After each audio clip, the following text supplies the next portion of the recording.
Hey everybody, it's Jason Blaha here, and today I did another squat and deadlift day.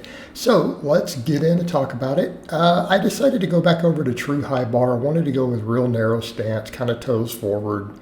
I want to really work on getting those quads stretched at the bottom, okay?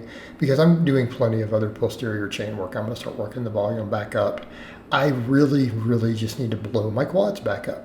And I think with me doing lower carb, especially some of the lower body stuff, it might be better to go back to really heavy work and then pump work. So I'm like, let me do a 5x5 and then do a 5-rep deadlift. Now, I tried my squat shoes, my weightlifting shoes. Sorry, they're called weightlifting shoes.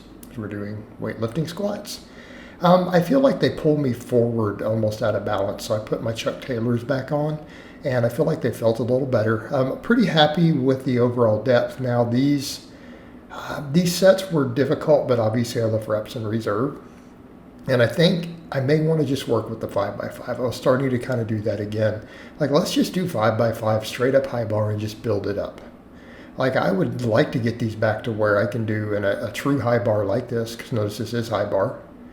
Okay, it's up on my traps, nice narrow stance, trying to go deep, no belt. Let's see if we can get this back up to a 405 for a 5x5. I should have plenty big legs in spite of the cut. And I dropped under 215 for the first time today, other than water cuts in many years. So I'm pretty happy with that. It wasn't quite down to 214. There was some change because it was in kilos. It was like, 214 and a half. But the water and inflammation from the holiday is pretty much over. So what I need to keep doing, keep burning away the fat until all that fat and water in the loose skin area around my waistline is gone. Because I'm getting relatively lean everywhere else. That's kind of what's holding me back. And I don't know why people keep bringing up surgeries. I feel like I need to almost make a video on that again to remind people that is not something you just arbitrarily decide to do. Okay, it's not a minor thing. Like, pretty much my career's over if I do that. And I don't think people realize how invasive it is and how many months you won't be able to work out. Like, that's just silly. I might as well just keep getting leaner and get the skin as tight as I can in that context, because then I can keep working out. I mean, I want people to think about that for a moment. Six months of not training for someone like me, who it's a big part of my lifestyle when I'm 47. You really think that's a good idea, or is that pretty much going to kill me? I mean, pretty much that's it. I pretty much am over at that point. That's just kind of silly. And I don't think people think about that. They're thinking, oh, it's just a minor surgery. You're bounced back in 2 or 3 weeks. No, you can't do anything for a while. You lay around with tubes sticking out of your sides. But back over to the point, I feel like I can get it lean enough that it will be fine. Again, based upon my previous water cuts when I dropped down under 200 of how I looked. I think it'll be good. But it is the matter of getting leaner. It really is. Let's just get leaner. Because worst case, it's a little loose, but then it's nothing there but a mighty amount of skin. So keep moving forward with it. So I showed a warm-up because people are kind of like, I don't know how else to tell people this. I just don't believe in warm-ups. And I know people go, that's crazy. You don't see me getting hurt deadlifting. Confession, I did one warm-up rep that was not on camera today. I did do a squat with 2 plates for 1 rep. My deadlift warm-up was on camera, 405. We did 1 rep. Happy with the beltless deadlift today, though. 515 for 5. I'll take it. Yeah, with no belt, we're pretty good. And nice solid, no crazy grindy reps there. Just a good solid work set. And I think what I am going to do is, let's just stick with just the 1 set of deadlifts. It's done so much better. It doesn't beat me up. And if I need my deadlift to keep going up, keep hammering the posterior chain. I feel like I'm almost worried my posterior chain has regressed a little bit. Well, I've not been training it quite as hard. So let's work it back in. I've got all this equipment. Let's do that. Work a 5x5 squat. one heavy set of pulls, come in and hammer calves and posterior chain. I'm going to have to build that work capacity back up just a little bit, especially with carbs and calories a little lower. But if anything, I don't know, probably speed my energy turnover back up. Just like I'm talking about doing the calf raises. People are like, you have massive calves you've never trained on. Why are you doing it now? Number one, well, if I'm going to get leaner and try to look better, big calves won't hurt. Number two, the energy turnover. It will make losing fat easier. Like, calves are so massive in your energy turnover. They are a big deal. I almost feel like that should be a topic of a video also. I should make some videos on that. Why train calves? It makes cutting easier. It makes cutting easier. The more calf muscle you have, the more calories you burn just moving around, walking, any jogging, any cardio you do. There's data on this. This is something we know from endurance sports.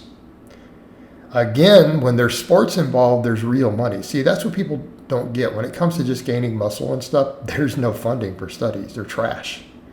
When it comes to winning sports, now there's actual money involved in sports science there. Yeah, because there's real money. There's no money in helping people gain muscle. Not to that same degree.